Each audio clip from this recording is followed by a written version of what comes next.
आपल्यासोबत सदाभाऊ खोत आहेत. सर, महायुती सरकारला प्रचंड यश मिळालेलं आहे. अवघ्या 2 दिवसावर शपथविधी आलेला आहे.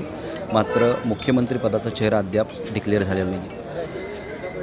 मुख्यमंत्रीचा चेहरा महाराष्ट्रातल्या जनतेने देवेंद्र फडणवीस नावाचा डिक्लेअर केलेला आहे आणि तोच होईल. त्याच्याबद्दल मला काही शंका आहे असं अजिबात वाटत नाही. मंत्रिपदाचा तुम्हाला अनुभव आहे, यावेळेस तुम्हाला संधी मिळेल असं वाटतं? असं नाही, संधी मिळाली तर काम करायचं असते, नाही मिळाली तरीसुद्धा जे दिलं आहे ते आपल्यासाठी भरपूर दिलेलं आहे. माझ्यासारख्या फाटक्या माणसाला आमदार केला, अजून मला काय द्यावं. महायुतीला प्रचंड यश मिळालेलं आहे.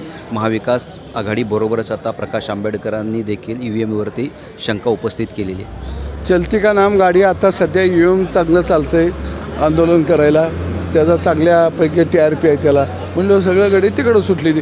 एखादा जणाचा जर मिसळपाव धंदा चांगला चालायला लागला किंवा वडापाव चांगला चालायला लागला की सगळं वडापाववाली गाड्या लावते ती बाजूला आणून.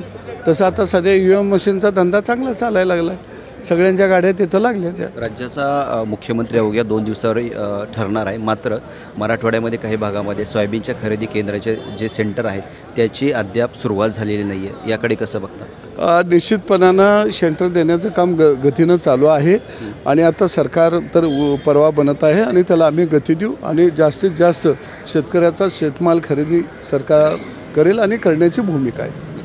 हे होते सदाभाऊ खोत. मी गुणवंत दांग, DRV न्यूज, मुंबई.